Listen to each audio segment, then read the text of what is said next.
आप देख रहे हैं Sudarshan news.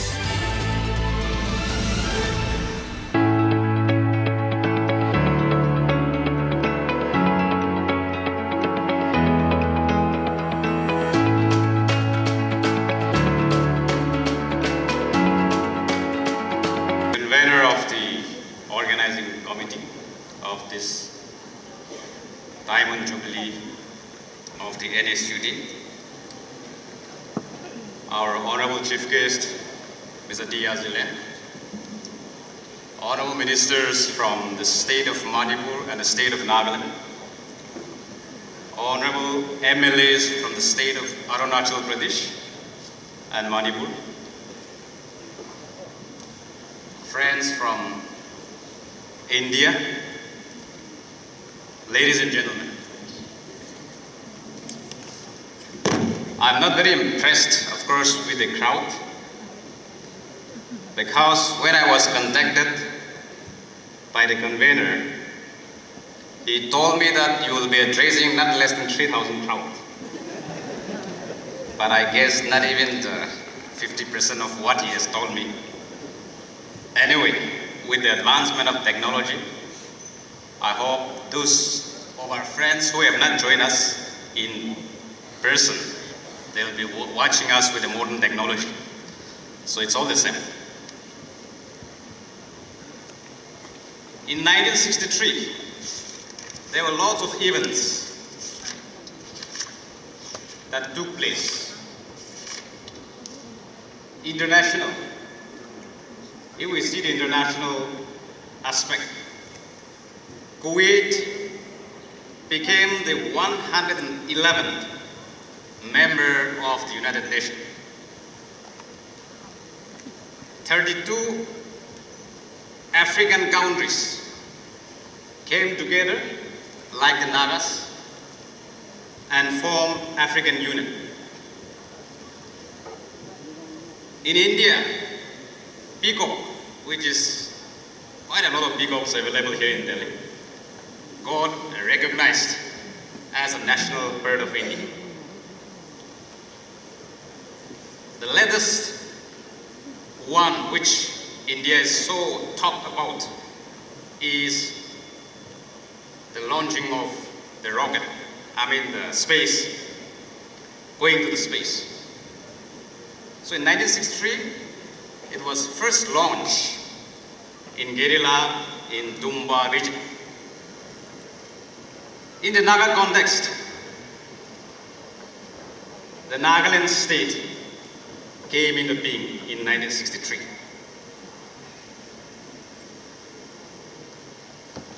Which, of course, was carved out. A very small portion from the Naga areas. What was most interesting was the NSUD, which we are celebrating today, its 60th anniversary. You call it Diamond Jubilee. Came into being, which is absolutely significant because of the fact that it was formed after the formation of the Nagaland state, which is interesting in a sense because despite of carving out a small portion of Naga homeland and forming Nagaland state, still then, Nagas studying here in Delhi, the intellectuals, the elders, envision that no matter what the forces against us are divided, we will still come together. And that was the vision, how this NSUD was formed. When I was asked to speak, I suggested to the convener of the organizing committee, why don't you ask some academician, some doctorate, PhD will have to speak on this, because this topic is very challenging in a sense that we have to go back to the history, the Naga history. And also it is interesting in a sense that because we must admit very painfully that Nagas are divided on tribal lines at the moment. I was just listening to our honorable advisor MLA from Arunachal. I think he is from Dangsa Naga. So excited to see him in this platform. Of all the gatherings, if you ask me what makes you happy, in fact, I would point out that our friend coming from Arunachal Pradesh and Naga from Arunachal Pradesh and being in our midst is one of the most, that has made me so happy. And that is the sign of your team, rekindling the flame of Naga unity. My friend Mr. Inaka Asumi is sitting here. He's a former General Secretary of the NSF as well as a former Vice President of Naga Hobo. He is settled here in Delhi. We worked together in the NSF. I was Social and Cultural Secretary at that point of time. We went to Dirab to organize Naga Student Union in Arunachal Pradesh.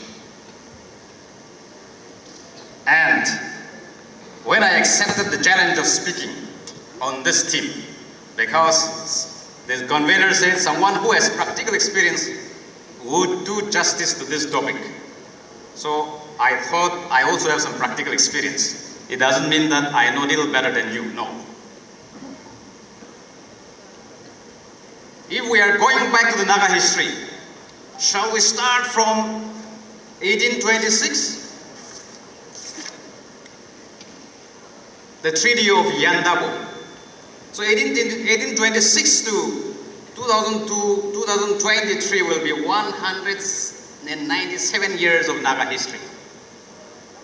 Because of this treaty, 1826 Treaty of Yandabo, it's a small village in Burma where the first Anglo-Burma war came to an end. Historians will know better.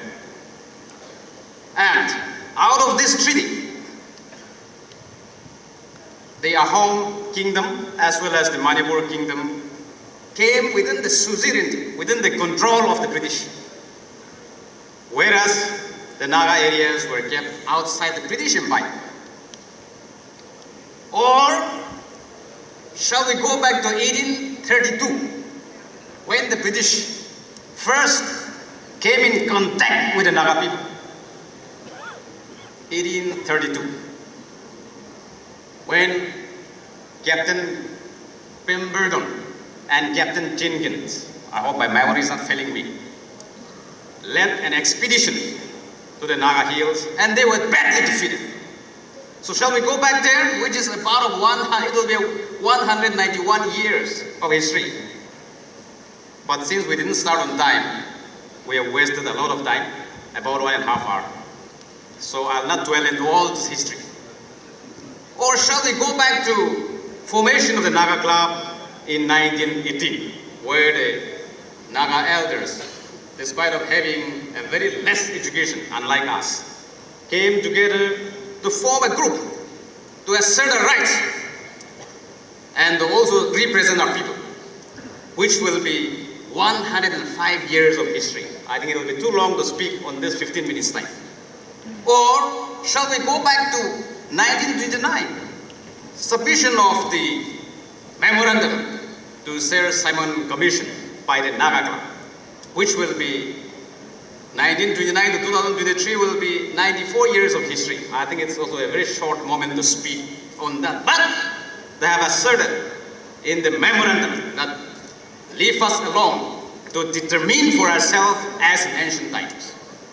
Or shall we go back to Declaration of Naga Independence on the 14th of August 1947, one day prior to the declaration of Indian independence by the Naga National Council, which will be 76 years of history.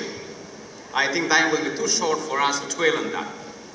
Or shall we go back to the Naga voluntary plebiscite, which was conducted in May 1951, which will be again 72 years of history, a time too short for us to dwell. I'm just giving you a gist. Or shall we go back to 1952, when the Nagas successfully and with one voice boycotted the first general election of the Indian general election as a follow-up of the 1951 plebiscite. Or, which will be again 71 years of history. Or shall we go back to 1957? Again, boycotting the Indian general election by the Naga public, the second general election, which will be again 1957 to 2023 will be 66 years of history. I think this gathering, except one or two, except our Honorable Deputy CM Sir Diaz Ilang, all of us are below 66 years only. The rest are, I mean, only one, two of them. The rest are below 66 years of history. What I'm going to impress you, what I would like to urge upon the young intellectuals today is, our history is so rich, our history is rich, politically correct decisions were taken by our elders, and therefore, we in no way should twist the history that our elders have built on.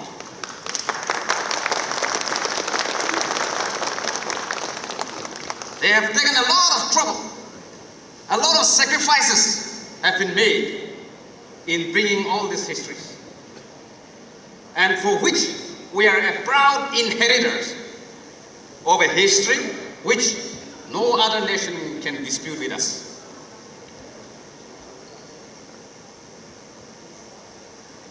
I would like to remind the congregation today, the gathering, about how the 9-point agreement came into being. Let us first look into the pioneers of India in the initial period of the formation of India as a nation. The mind of the Indian intellectuals. What Jawaharlal Nehru defined about the Naga areas. How he defined. The tribal areas are defined as being the long frontier of India, which are neither part of India, nor Burma, nor Indian state, nor any of the foreign states. This is one of the definitions given by none other than the first Prime Minister of India, Mr. Jawaharlal Nehru. He said, tribal areas, referring to the Naga areas actually, that they are neither a part of India, nor Burma, nor Indian state, nor any of the foreign state. He was in jail in 1944. In 1944. And in the jail, when he was in the jail in 1944, he was writing a memo, a diary. And while writing in 1944, in jail, this Jawaharlal Nehru had to say about the future of the Naga Hills. Let me quote what he has written. It may be desirable to fix a period of, say, 10 years after the establishment of the free Indian state, at the end of which the right to secede may be exercised through proper constitutional process and in accordance with clearly expressed will of the inhabitants of the area concerned. This statement appears to have the approval of the Congress Working Committee, because at that point of time the Congress Working Committee was very, very powerful. It was that forum, that body, that was determining the affairs of India as a nation. This quotation you will find in 595 page of the book written by Nehru, The Discovery of India. Please buy that book and go through it. And this was quoted by Neville Maxwell, a very well-known correspondent, Saudist correspondent, a journalist, in his book about Nehru's intention of writing this in his memoir. Let us connect this Nehru's mind into framing of the 9-point agreement. This was written sometime in 1944. Now let us come back to 1947 9-point agreement. The governor of Assam was at that point of time Akbar Haidari. This Akbar Haidari and C. Raja Gopalacharya, these two gentlemen name used to get connected. I get puzzled with these two names. But anyway, so Sir Akbar Haidari was the governor of Assam, and he had intensive negotiation with the leadership of the NNC in June 27, 28, 29, 1947. Please keep listening the date of what I'm saying. June 27, 28 and 29th of 1947. Intensive 3 days negotiation between the governor of Assam, Mr. Akbar Haidari, and the leadership of the Naga National Council. And the outcome of that negotiation was signing the 9-point agreement. Let us connect with that. The 9-point agreement has 9 points only. That's why it is called 9-point agreement. What are they? What are the clauses in the 9-point agreement? Legislature, executive, judiciary, land, boundaries, taxation, Arms Act, regulation, means the 1873 Inner Line Regulation. And point number 8 was period of agreement. Out of the 9th, the point number 8 was period of agreement. In the clause 8, it is written, at the end of 10 years of the agreement, the NNC will be asked whether they require this 9-point agreement to be extended for a further period or a new agreement regarding the future of the Naga people arrived at. That is the point number 8 of the 9-point agreement. Giving a space for the Naga people to decide after the end of 10 years of the agreement. Let us connect with what Nehru has written when he was in jail in 1944. He was saying that, say, 10 years. Desirable to fix a period of, say, 10 years. Let us come back to the 9-point agreement. It was reflected, the Nehru thought was reflected in the 9-point agreement when the 9-point agreement was signed. Point number 8 of the 9-point agreement.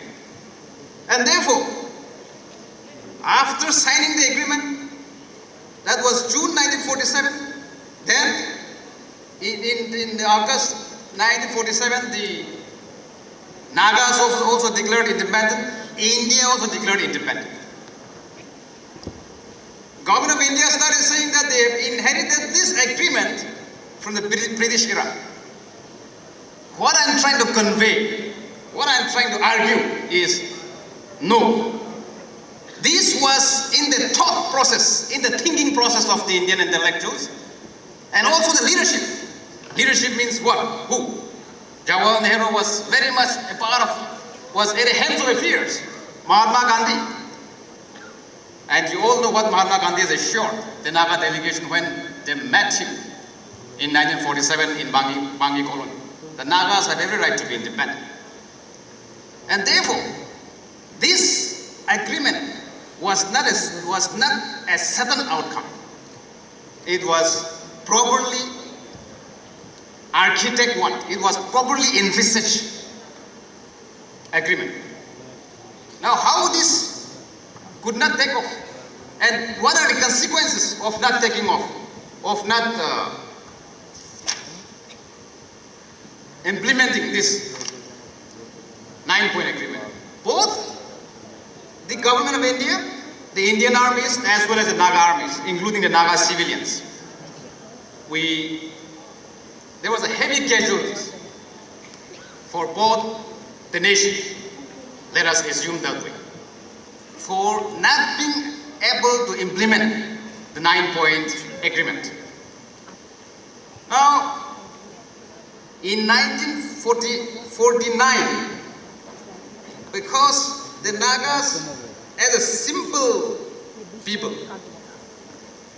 as a straightforward people, whatever we discuss, whatever we agreed upon, we hang on it, we stick to it. And therefore, the idea was that since we have already signed this agreement, this has to be implemented for a period of 10 years. Then after that, we will decide which way we go. Since it was not taking off, the Naga leadership met the Governor General, the first Governor General of India, C. Rajagopalachari, in Shillong. And what C. Rajagopalachari told the Naga delegation, India wants friendship with you. India, the way he is using the word, please carefully listen. India wants friendship with you. He is not saying that you are Indians. India wants friendship with you. It does not want to appropriate the land of the Nagas. The Nagas have the freedom to act as they want, to be a part of India or stay outside if they think that they have, if it is best for their interest to be isolated. That was what the first Governor General of India, Mr. C. Rajagopalachari, told the Naga delegation. Now, what has happened in between this, from 1947, from 1944 to 47 to 49, now let us come back to 53. When Jawaharlal Nehru, along with the British Premier, Mr. Duncan Yunu, visited Kohima via Imphal. The Naga delegation, represented by the Naga National Council, they wanted to address the gathering because a huge gathering was gathered in the local ground Kohima. And they wanted to say welcome address and also submit a representation. However, the Naga delegation, the Nagas were not given time to say the welcome address of the visit of Mr. Jawaharlal Nehru as well as Yunu. They were denied audience. They were denied a slot of speaking on that very important occasion. Under whose advice? Indian intelligence from that point, from that time onwards, were very active in sabotaging to arriving to an honorable solution to this Naga political issue. And the DC at that point of time in Kohima was Mr. Paraka Tati. It was he who denied the opportunity of the Naga people to say the welcome address as well as to submit a representation to these two prime ministers. And what Murkut Ramuni, not Murkut Ramuni, P.N. Mulik, he was the intelligence chief bureau and also the personal secretary to Nehru. What he has written in his book, My Years with Nehru. Up to this time, which means on the 30th March 1953, when Nehru and Yunu visited Kohima, the Naga people wanted to say, welcome you, sir. Also, this is what we think. We wanted to submit a representation. When that was denied, the whole crowd walked out from Kohima local ground. There were only few people, and it is also recorded that they were only government servants, sitting to listen to the two prime ministers. So, according to the record written by Mr. P.N. Mulik, the Chief Intelligence Bureau, and also the Personal Secretary to Nehru, up to this time, it must be sent to the credit of the Nagas that they were not thinking of any violent movement. Meaning to say that if an opportunity was given to the Naga people to say the welcome address as well as to submit the representation to these two honorable prime ministers during their visit on the 30th of March 1953. There wouldn't be any violent conflict between the Naga armies as well as the Indian armies. That is what P.N. Mulik was trying to record. Now, after that, what happened? The government of India intensified militarization of the entire Naga areas. They have passed an act called Assam Maintenance of Public Order, 1953. The act empowers the Assam Rifles, the Assam Police, to arrest anyone whom they suspect. Such laws were promulgated to dealt the Nagas. In one such incident, in 1955, the Naga fighters, they attacked two Assam rifle camps in the remote areas in Gyeongsang district. Now, the Naga fighters overpowered the Indian armies.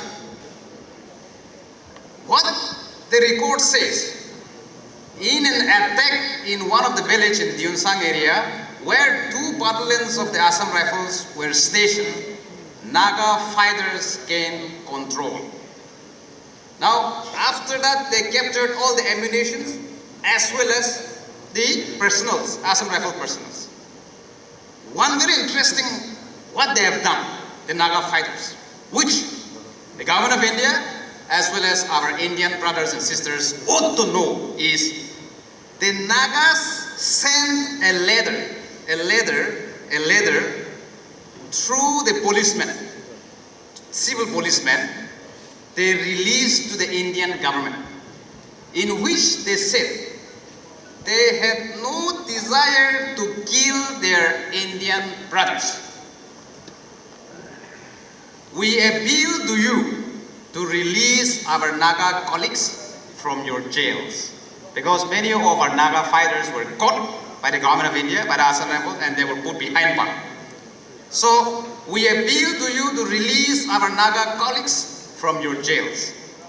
It has never been our policy to treat our Indian brothers captured by us, means the Naga armies, in any inhuman manner. Without knowing, maybe unconsciously or consciously, the Naga fighters, the Naga nationalists, they are not aware of what are the UN conventions on war, on ethics, on war ethics. Still then, they were behaving in a manner of an international standard, that we have no ill intention whatsoever to kill the Indian brothers. It's just that the war has been imposed on us because of the militarization, that we have to defend our land. That is where our elders, our Naga nationalists stood for it. Still then, Nehru was quite upset that in any case, the tribal rebels, he termed it tribal rebels, has to be crushed. He was challenging the Indian generals, how you cannot crush a small rebels like the Nagas. One such incident was his conversation, which you all know, I wish to remind you, with General Timiya. He was in a shouting tone, telling General Timiya that why can't you crush a small rebels? What did the general reply to Nehru? The Naga issue is not a law and order problem, but a political problem requiring political wisdom for solution. This is the words of the Indian general. That Naga issue is not a law and order issue, requiring political wisdom for political solution. Now, let us come back. Why even after the creation of Nagaland state, the peace mission, which you all are aware, was necessitated to establish. There were actually 4 members, but we only know 3. One is Reverend Michael Scott, another one is B.B. Chaliha, another one is Jai Prakash Narayan. The one forgotten name is Shankar Rao Dio. Because of his ill health, he could not participate in the peace mission. Otherwise, 4 personalities were chosen to be a part of the peace mission. This Shankar Rao Dio later on became a member of the Constituent Assembly in 1949. However, since he was not a part of the peace mission, we talk of only these 3 great personalities. Now, even after the 1963 creation of Nagaland state, what was the necessity of having this peace mission and engaging the Naga people for a political dialogue again?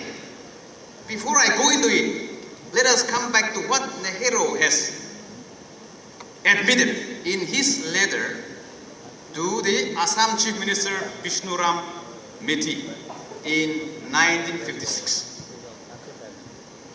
This will tell us why it is necessary for us to rekindle the flame of the Naga unity, because there were a lot of divisions by the government of India over our land and our people. One such admission by Nehru is one of their grievances. This is his letter to Assam Chief Minister Vishnuram Methi in 1956.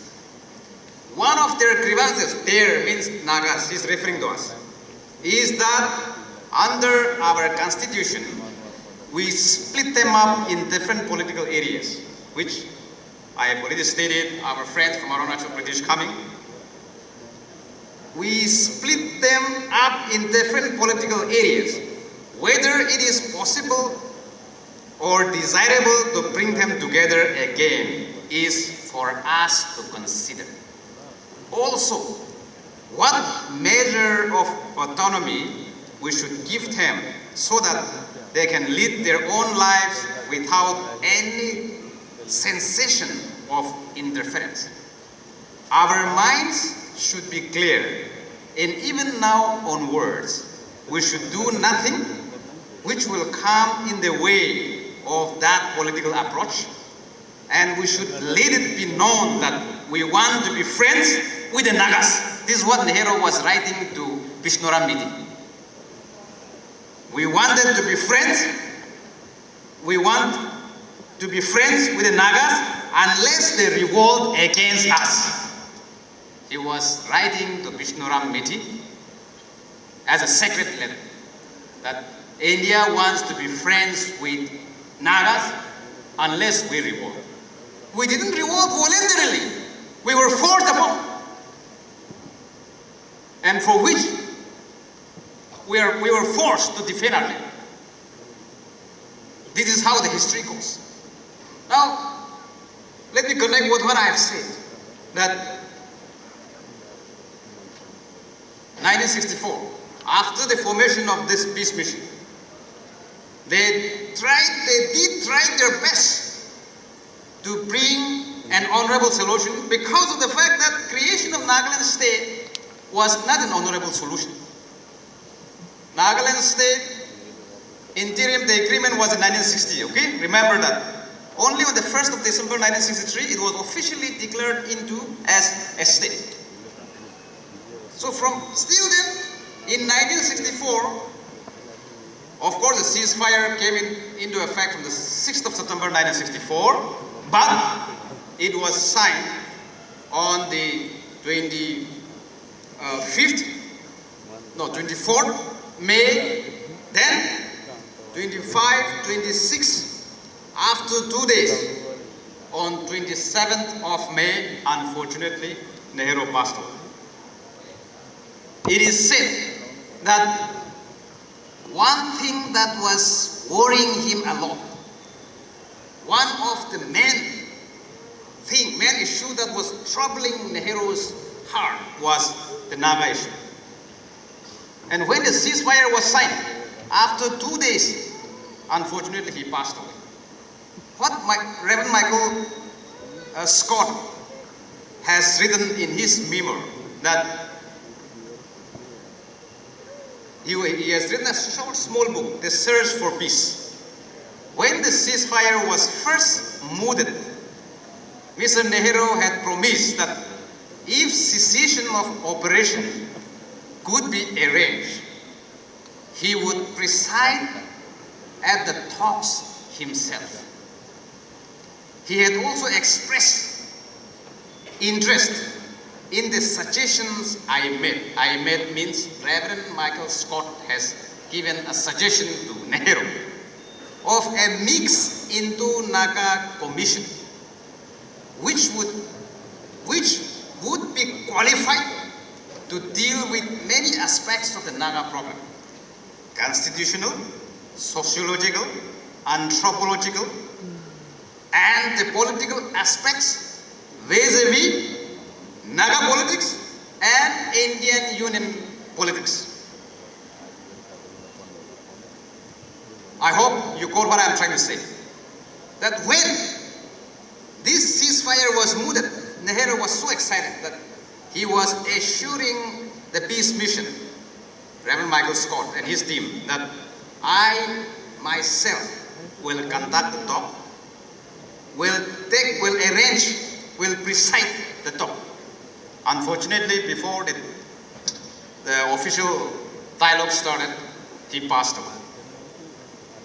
Now, with the passing of Nehru, the Indian Prime Minister, next to him was, of course, Gulzar Nanda, for about 10-15 days, I guess, a stopgap arrangement. But officially, Lal Bahadur Shastri took over.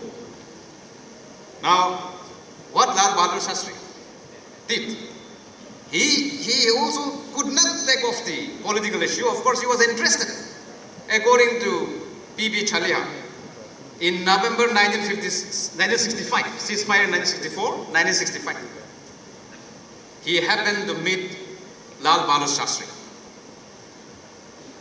And he suggested that a cabinet minister should lead the government delegation to the Naga talks. Because you all are aware that when the ceasefire was signed, Foreign Secretary was entrusted to talk with the Naga people, to the Naga delegation. So he was suggesting that it should be dealt by a minister. What Shastriji replied to P.B. Chaliha? Why a minister? I am ready to talk with him myself. Let us say the second Prime Minister. Nehru was also interested to handle also the Lal Bahadur Shastri after the creation of the Nagaland state. I hope you are getting what I am trying to convey. But unfortunately, again, Lal Bahadur Shastri passed away. It's in Tashkent in 1966. So he could not talk to the Nagas. Now, after that, who has spoken to the Nagas? Indira Gandhi came in. In between, there were few people again, but Indira Gandhi came in. So Indira Gandhi had a direct talk with the Naga delegation. In one of the meetings, she said, the Naga delegation met Indira Gandhi, and she said, adjustments could be made to accommodate their urge of sovereignty. That is one of our statements. Adjustment could be made to accommodate their, means the Nagas' urge for sovereignty. Then again, in that year, 1966, again the Naga delegation met her. And what she said, in a very polite terms, India would not allow Nagaland to secede because of its strategic position. And common socio-economic interest. Which means the land of the Nagas, the Naga homeland, is such an important strategic area for the growth of Indian nation also. for the survival of the Indian nation as a whole. This is what the leaders were speaking. She could assure maximum autonomy and there would be no interference in internal affairs. Nagaland could keep, this is what Indira Gandhi said, Nagaland could keep its sovereignty and yet remain part of the Indian Union. I don't know how we will interpret this, but these are the few things that were going through in the minds of the Indian leadership. After that, who has dealt with the Naga issue is Morarji Desai. He had a direct conversation with our most respected, one of the tall leader of the Naga nation, Mr. A.Z. Phizo. I don't want to go into all in details what they have discussed. But what Phizo had told Morarji Desai was, I am 73, means 73 years, and you are older than me. How long are we going to be here? Even you and I do not agree today. That is not the end. Okay? At that point of time, Uncle Phizo was 73 years old. Morarji Desai was again much more older than Uncle Phizo. And he told him that even if you and I do not agree today, that is not the end. And for which we are talking today, because it has not ended. What we have to conclude is, throughout all this history, now after which, how many prime ministers have dealt? Narasimha Rao, Atal Bihari Vajpayee, Devi Gowda, then Manmohan Singh, and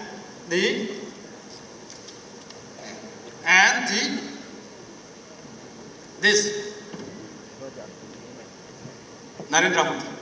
So, series of prime ministers have dealt the Naga political issue, and we are happy that they are still seriously dealing. Hopefully, a solution will be arrived, and therefore, rekindling the flame of Naga family is what binds us together. What brings us together is the Naga political issue, which is legitimate, which we have asserted long before the British, the advent of the British, and even before India becoming an independent nation. Therefore, we in no way are attempting to secede from a nation that we agree. This is a part of the process that we have been in for the past so many years. I only would like to conclude that out of the 1963 events, I'll come back to that, apart from forming the NSUD as a very important forum of the Naga people, the great speech which Martin Luther King Jr. have delivered, that you all know, I have a dream. This is supposed to be one of the most effective, memorable speech ever delivered in the human history, after the Sermon on the Mount delivered by Jesus Christ. Let me conclude with what he said, just one sentence. I say to you today, my friends, that in spite of the difficulties and frustrations of the moment, I still have a dream. Our context, Naga family today, is full of difficulties and frustrations. But friends, ladies and gentlemen, I still have a dream that we will come together again for the glory of the Naga people. Thank you and Bhog Nalu.